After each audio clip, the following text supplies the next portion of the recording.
వరద బీభత్సంతో అతలాకుతలమైన హిమాచల్ ప్రదేశ్ లో సహాయక చర్యలు కొనసాగుతున్నాయి. జలగండంతో హిమాచలం వణికిపోయింది.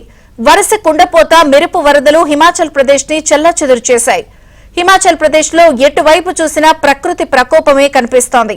విరిగిపడ్డ కొండ చర్యలు, కొట్టుకుపోయిన రహదారులు, ధ్వంసమైన ఊళ్లు, బురదమయంగా మారిన రోడ్లు, బురదలో కూరుకుపోయిన వాహనాలు వరద బీభత్సానికి గుర్తులుగా కనిపిస్తున్నాయి.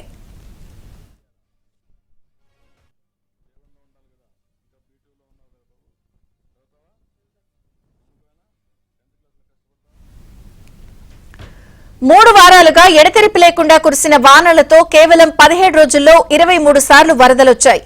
ఇప్పటి వరకు దాదాపు 90 మంది వరకు మృతి చెందగా 115 మంది గాయపడ్డారు. 31 మంది గల్లంతయ్యారు. వరద బురదతో హిమాచల్ ప్రదేశ్ లో ఎటు చూసినా విలయం, శిథిలమే తాండవిస్తోంది.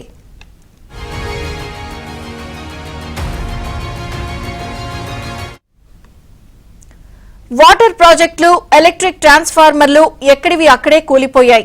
కొండ చర్యలు విరిగిపడ్డాయి. భారీ వృక్షాలు సైతం కూలిపోయాయి. 2 జాతీయ రహదారులతో పాటు 243 రోడ్లు మూసేశారు. ఐటీబీపీ, ఎన్డీఆర్ఎఫ్, ఎస్డీఆర్ఎఫ్ కలిసి రెస్క్యూ ఆపరేషన్లు చేస్తున్నాయి. హిమాలయన్ జోన్స్ లో టూరిస్టుల రాకపోకలు పూర్తిగా స్తంభించిపోయాయి.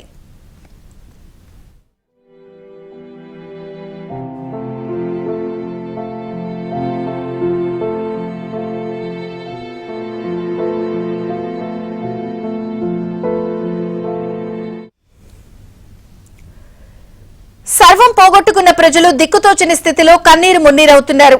గాయపడిన వారిని అధికారులు ఆసుపత్రులకు తరలిస్తున్నారు. సంచార ఆరోగ్య శిబిరాల్ని ఏర్పాటు చేసి ఇంటింటికి అత్యవసర వైద్యం అందిస్తున్నారు.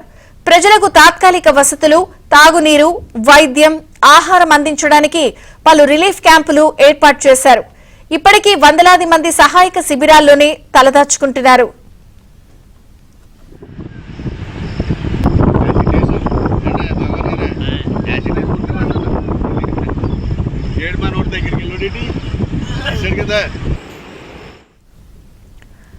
వారాలుగా ఎడతెరిపి లేకుండా కురిసిన వర్షాలకు భారీ ప్రాణ ఆస్తి నష్టం జరిగింది. రాష్ట్ర ప్రభుత్వం కేంద్ర సహాయ సంస్థలతో కలిసి సహాయక చర్యలు ముమ్మరం చేసింది. భారీ వర్షాలు, మెరుపు వరదల కారణంగా హిమాచల్ ప్రదేశ్ లోనే 566 కోట్ల రూపాయలకు పైగా నష్టం జరిగిందని అంచనా వేస్తున్నారు. ఇంతటి భారీ విలయం నుంచి హిమాచల్ ప్రదేశ్ ఎప్పటికి కోలుకుంటుందో అన్న ఆందోళనలు వ్యక్తమవుతున్నాయి.